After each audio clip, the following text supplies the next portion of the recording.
Saudi-backed regime forces in Bahrain have arrested several doctors and other medical staff. Security forces crashed in Ibn Sina and Al Razi medical centers and detained an unknown number of doctors, nurses and medical staff. It is not yet clear where they have been taken. Witnesses say security forces had besieged Al Razi medical center as the arrests were taking place. Opposition and human rights groups believe the government is taking in doctors who are suspected of taking part in protests last month.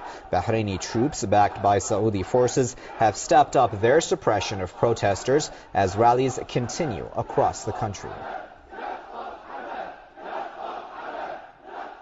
Well, for more on that, we're joined by Nabil Rajab, who is the president for the Bahrain Center for Human Rights, who joins us via Skype from Manama. Mr. Rajab, as always, thank you very much for joining our broadcast. Now, we do hear that your house was also attacked, as Human Rights Watch has reported, by tear gas. I'd like to get some more details on exactly what occurred there. Well, I think that is as an act of intimidation and harassment I've been getting in the past weeks and days for my reporting to international media and to international news agencies and human rights organizations. I've been receiving a lot of calls of threatening that I will be killed, my family will be killed. My family receives such calls and messages all the time. Yesterday early morning, my house was attacked 3:30 in the morning, while everyone were sleeping, including my mother, 78 years old mother, who is already living in life-saving equipment, and they threw 3 tear gas inside the house. And thanks God, my brother and we wake up fast because we could not breathe in the bedrooms.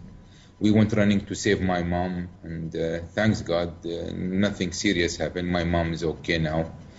And I brought, people from Human Rights Watch have seen that and witnessed the event. And this is, again, I said, this is will not stop me of talking, will not have an end for me exposing the violation happening here and crimes committed against humanity in this country.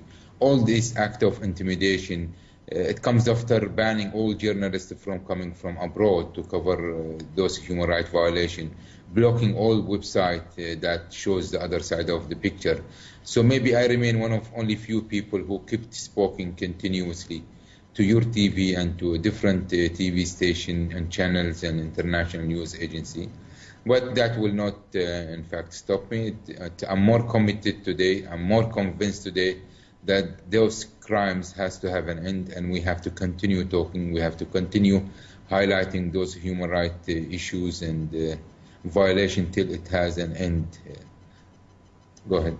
Right. Mr. Rajab, I'd like to ask you, you've been quoted by the Center for Research on Globalization in an article as saying that what's going on now in Bahrain is, and I'm quoting you, a campaign of sectarian cleansing. Now, I find that interesting considering, we've always, spoken about how this is not a sectarian issue. Now, considering that the government in Bahrain and even the Saudi government have been using this sectarian issue a lot, do you see that issue at all scaring some people off from the streets?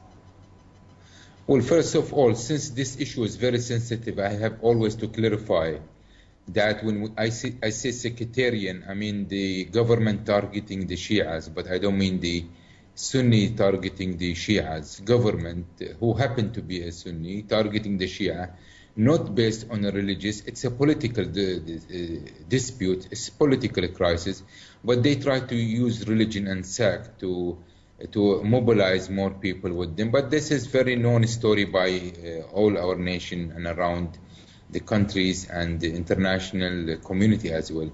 Yes, when you put hundreds of people in jail from one sectarian background, when you terminate thousands of people from their jobs based on a sectarian background, when you stop the studies and pull all scholarship from the students studying abroad based on a sectarian background, when you kill more than 30 people in those few weeks and 4 of them in custody, tortured till death, and sectarian background, this is it. And when you demolish their mosques and demolish their worshipping places and shrine, which has been there for hundreds of years before even the existence of the ruling family in this country. All this together, yes, you call it sectarian cleansing. A lot of Shias from Bahrain are preparing to flee the country and find somewhere else for living. Because as you know, once they are being sacked from their job and terminated here, and then you have security treaties between the Gulf countries, and once they're blacklisted in Bahrain, they cannot work anywhere in Bahrain and they cannot work anywhere in the Gulf countries, as they will be targeted everywhere. So they have to find some place.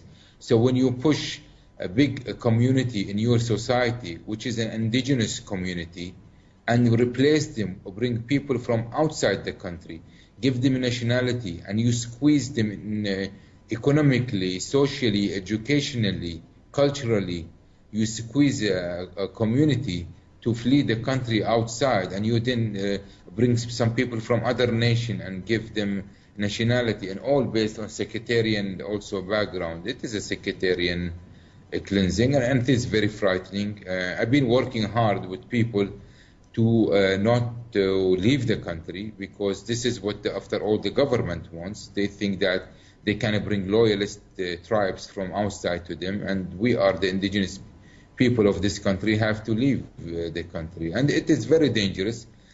It is the same being practiced in Yugoslavia, it's the same being practiced in Israel and against the Palestinians. It's the same practice in many other countries. I mean, especially if you take into consideration the percentage of people in jail now, maybe it's the highest you have ever have in any other country. You have more than 1% for every 1,000 citizens in detention, and all of them from, I mean, we have 2 people, of course, out of approximately 850 people. We have 2 people who are the Sunni liberals, but otherwise all of them. But again, I have to be very clear on that. I mean, I am talking to you, I am from mixed family where we have Sunnis and I have Shias in my family, and none of the Sunni Bahrainis are happy about what is going on. They are angry at the government and what they're doing, and government try to push the Sunni and Shia to a conflict, but as you know, nothing happened as of now. Although many mosques were demolished in the past days, many shrines were demolished last days, many religious social centers were. It seems that we may have lost the Skype feed of Mr. Nabil Rajab. He was joining us via Skype from Manama. He is the president of the Bahrain Center for Human Rights. We do appreciate his comments as always here on Press TV.